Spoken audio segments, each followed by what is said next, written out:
হেই all, good morning. কেমন আছো বন্ধুরা? আশা করি সকলেই খুবই ভালো আছো। তো চলো আজকে তোমাদের সঙ্গে নিয়ে আরও একটা নতুন দিন শুরু করা যাক। গাছপালা আমার বরাবরই শখ, কিন্তু আমার এই ফ্ল্যাটের ব্যালকনিটা যেহেতু নর্থের দিকে পড়েছে, তাই রোদ্দুর সেরকম খুব একটা আসে না। ওই সকালের দিকে একটু হালকা, তো ওতে তো আর সেরকম গাছপালা হয় না। তো দেখো, আমি এই আর্টিফিশিয়াল প্ল্যান্ট দিয়েই আমার মনটা ভরিয়েছি। মন এমন একটা জিনিস, তাকে তুমি যা বোঝাবে সে তাই বুঝে নেবে। আর আমরা কিভাবে খুশি থাকবো, কী রকমভাবে নিজেদেরকে রেখে খুশি রাখবো নিজেদের মনটাকে, এটা তো সম্পূর্ণ আমাদের উপর ডিপেন্ড করে, তাই না বন্ধুরা? তো দেখো, এখানে একটা গ্লাস র্যাকও আছে, যেটাকে আমি একটু ক্লিন করে নিচ্ছি।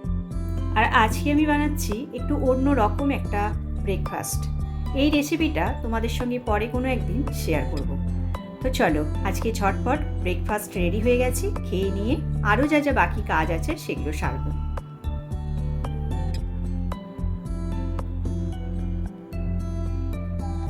তো বন্ধুরা, আমার সমস্ত সকালের যে কাজগুলো থাকে সব হয়ে গেছে, দেখতে পেলে। এখন রান্না করবো, তো এই জন্য কিচেনে যাচ্ছি। আজকে ভাবলাম একটু চিলি চিকেন বানাবো, তো ভাবলাম আমার বন্ধুদের সঙ্গে একটু শেয়ার করি। আমি একদম খুব সহজ পদ্ধতিতে বাড়িতে চিলি চিকেন বানাই। একটা কিছু কম বেশি হলে এমন কিচ্ছু এসে যাবে না, সবার জন্যই যাতে এই রান্নাটা করা সহজ হয়, আমি সেই প্রসেসেই দেখাবো। তো চলো যাই, একদম প্রথম থেকে শেষ পর্যন্ত আমি কীভাবে বানাচ্ছি তোমাদের সঙ্গে শেয়ার করব। চলো। তো চিলি চিকেন বানানোর জন্য সবার প্রথমে আমাদের যে কাজটা করতে হবে সেটা হলো ক্যাপসিকাম আর এই পেঁয়াজগুলোকে একটু কিউব শেপে কেটে নিতে হবে। তারপরে একটু আদা আর রসুনের পেস্ট করব। মিক্সিতে পেস্ট করব না, ওই হামালদিস্তার মধ্যে একটু জাস্ট পেস্ট করে নেব। তো এই দেখো, আমি বেশ খানিকটা রসুন এখানে ছাড়িয়ে নিয়েছি। তো এখানে দেখো, চিলি চিকেন বানানোর জন্য ছোট ছোট আকারের আমি চিকেনের টুকরো নিয়ে নিয়েছি অনেকটা পরিমাণে, আর একটা গোটা ডিম, একটু গোলমরিচের গুঁড়ো, একটু নুন আর একটু কর্নফ্লাওয়ার, এটাকে দিয়ে ভালোভাবে মেখে নিচ্ছি। তারপর তোমরা এটাকে বেশ খানিকক্ষণ রেখে দিলে তো খুবই ভালো। এবার যদি তোমাদের মনে হয় একটু তাড়া আছে, তো সঙ্গে সঙ্গেও তোমরা এটা করে নিতে পারো। চিলি চিকেন করতে গেলে চিকেনটাকে ফ্রাই করলে চিলি চিকেনটা খেতে বেশি ভালো হয়। তো দেখো, আমি একটা ফ্রাইং প্যান নিয়ে নিয়েছি আর তার মধ্যে বেশ খানিকটা তেল দিয়ে দিয়েছি। এবার আমি চিকেনগুলোকে সব ভেজে নেব ভালো করে।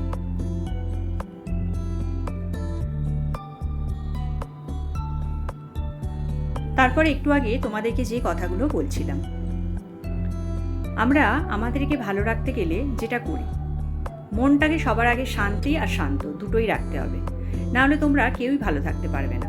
এই দেখো না, আমার কথাই, আমার একটু গাছপালার শখ তোমাদেরকে বললাম। তো দেখো, আমার ব্যালকনিতে যেহেতু রোদ্দুর আসে না বলে আমি রিয়াল প্ল্যান্ট কিছুই করতে পারি না, তো সেই জন্য আমি আর্টিফিশিয়াল প্ল্যান্ট দিয়ে আমার শখটা মিটিয়েছি।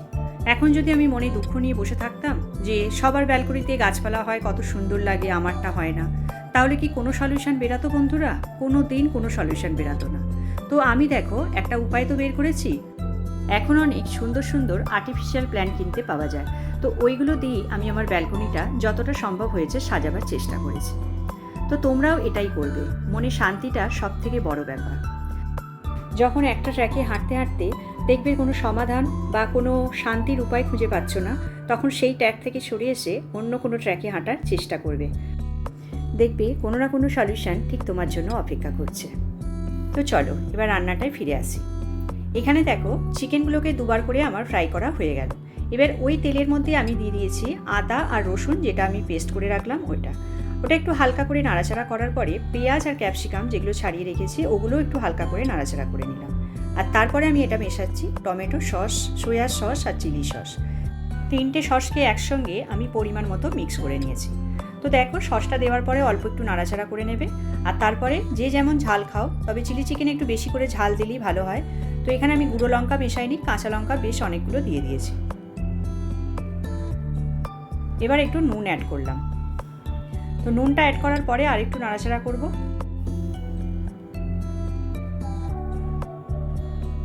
তো দেখো, আমার ফ্রাইং প্যানটার মধ্যে দেখছি যে পুরো রান্নাটা মনে হচ্ছে হবে না, তো সেই জন্য আমি আর একটা অন্য কড়াইয়ে রান্নাটাকে শিফট করে দিলাম।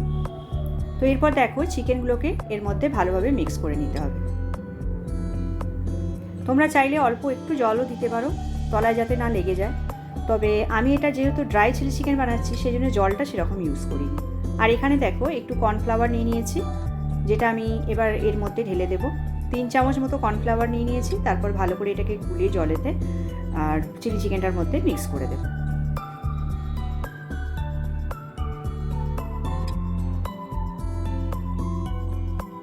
তো এরপর এতে আমি দিচ্ছি ওই 2 চামচ মতো ভিনিগার। ব্যাস, আর কিচ্ছু দেবার নেই। এবার একটু অল্প করে ঢাকা দিয়ে এটাকে একটু স্টিমে দিতে হবে, যাতে রান্নাটা ঠিকঠাক মতো হয়ে যায়। আর এই দিকে আমি বানাচ্ছি একটু জিরা রাইস। জিরা রাইসের মধ্যে কাজু বাদাম দেয় না, তবে আমি একটু দিলাম, যেহেতু কাজু বাদাম দিয়ে রাইসটা খেতে আমার খুব ভালো লাগে। তো দেখো রান্না পুরো কমপ্লিট। চলো এবার লাঞ্চটা সেরে নিই।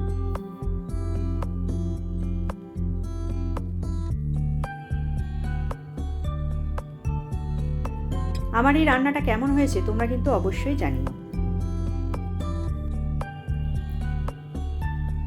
তো এখন দেখো সন্ধ্যা হয়ে গেছে, আমি সন্ধ্যার পুজো দিয়ে দিয়েছি, দিয়ে চা বানিয়ে খেলাম। আর মেয়ের জন্য 2টো ডিম আগে সেদ্ধ করে রেখেছিলাম, তো ভাবলাম ঠান্ডা হয়ে গেছে তো একটু মাইক্রোওয়েভ করে নিই। বাবা, মাইক্রোওয়েভ করতে গিয়ে ডিমটাকে বসিয়ে আমি চলে গেছি কিচেনে, আর তারপরে এই অবস্থা হয়েছে। দেখো টাইমটা আমার মনে হচ্ছে আমি বেশি দিয়ে গেছিলাম, আমার ঠিক মনে পড়ছে না। যাই হোক, একটু মিস্টেক হয়ে গেছে আর কি।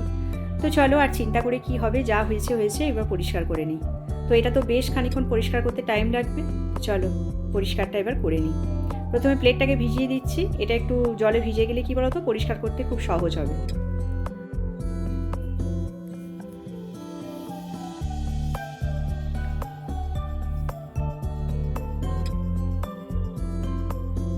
আর এখানে দেখো আমি একটু গরম জল করে নিচ্ছি, মাইক্রোওভেনটাকে ভালোভাবে পরিষ্কার করব। গরম জলটা দিয়ে পরিষ্কার করলে কি বলতো কাজটা একটু তাড়াতাড়ি আর সহজ হবে।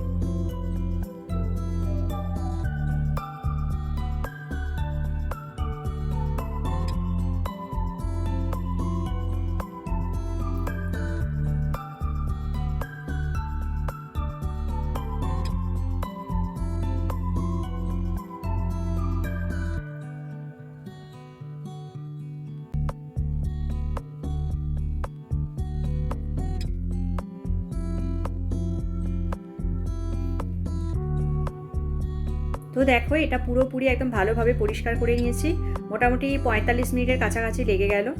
তবে একটু আঁশটে গন্ধ ছাড়ছে, এটাকে একটু বেশ খানিকক্ষণ খুলে রাখতে হবে, তারপর মনে হয় আস্তে আস্তে গন্ধটা কাটবে।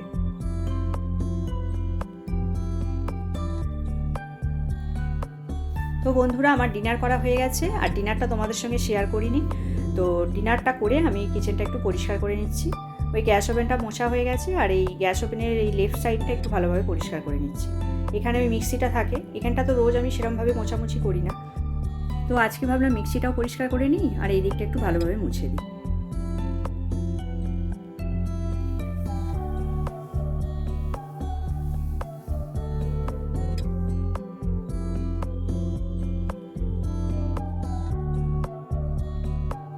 তো দেখো আমার মোটামুটি পুরো কিচেন কাউন্টার টপটা ভালোভাবে পরিষ্কার করা হয়ে গেছে।